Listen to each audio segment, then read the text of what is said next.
সুস্বাগতম বন্ধুরা আমার আরেকটা নতুন ভিডিওতে। হ্যালো ইউটিউবের সকলে, আরেকটা নতুন ভিডিও নিয়ে চলে এলাম। তোমরা দেখতেই পাচ্ছ জমজমট শীতের ভিডিও। আর এখানে দেখো আঁকা চলছে লাইভ। হ্যাঁ, আমাদের হালিশহরে এখন বীজপুর উৎসব চলছে। এটা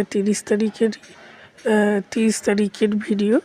আর তোমরা দেখতে পেলে ওখানে আঁকা চলছিল, এই আঁকাটা লাইভ হচ্ছিল স্টেজে। ওরা গান করছিল আর কবিতা বলছিল, তার মধ্যেই আঁকাগুলো কমপ্লিট করেছে। কিছুটা হয়তো ওদের বাকি ছিল টাইমিংয়ের জন্য, নিচে দাঁড়িয়ে করছিল দারুণ। আর এই যে দেখো, দেখতে দেখতে আজকে মূল আকর্ষণ ছিল এনার দুই বোন, নন্দী স্টার বলে যারা ইউটিউবে খুব বিখ্যাত, তারা এসেছিলো।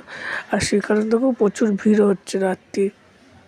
এই দেখো আমাদের বীজপুর উৎসব হচ্ছে 23 তারিখ থেকে শুরু হয়েছিল। আজকে 30 তারিখ, মোটামুটি 9 দিন 10 দিন চলে এই প্রোগ্রাম। তো সেই মুহূর্তগুলো তুলে নিয়ে এলাম। আর তোমরা যারা আমার ভিডিও দেখো তাদের অসংখ্য ধন্যবাদ। টুকটাক ভিডিও তো করলাম।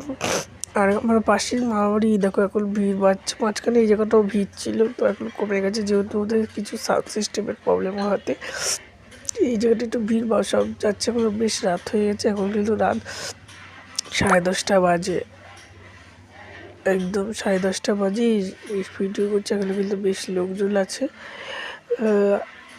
আর ওইদিকে কিন্তু অনেক লোকজনই আছে, বেশ বড় মাঠ। আর যারা হালিশহর থেকে দেখছে তারা কিন্তু কমেন্ট করো, অবশ্যই বলো কারা কারা দেখলে। আর আমার চ্যানেলটা ভালো লাগলে সাবস্ক্রাইব করো। এরকম আরও নিত্য নতুন ভিডিও পেতে অবশ্যই পাশে থেকো। আর আমার কিন্তু অনেক সুন্দর সুন্দর ভিডিও আছে চ্যানেলটা, সেগুলো অবশ্যই দেখো। আর যেটা বলার, গানগুলো দিলে তো কপিরাইট চলে যাবে, সেই জন্য গান দিতে পারলাম না। আর আমি সামনের দিকে ভিডিও যখন গেছিলাম তখন সামনের থেকে করা হয়নি, তো দূর থেকেই করছি। এখন বাড়ি যেতে হবে। যাই হোক, মোটামুটি কিন্তু এরা রাত 11টা পর্যন্ত, লাস্ট 11টা 20 বা 10 এরকম টাইপের গান করেছে। যাই হোক, এই ভিডিওটা আমার কাছে একটু অন্যরকম ছিল। আর এই যে দেখুন মহারাজ ঢুকে গেছে, ঘোরাঘুরি করছে। যাই হোক, আজকের মতো এইটুকুনি। ভালো লাগলে লাইক কমেন্ট শেয়ার করো।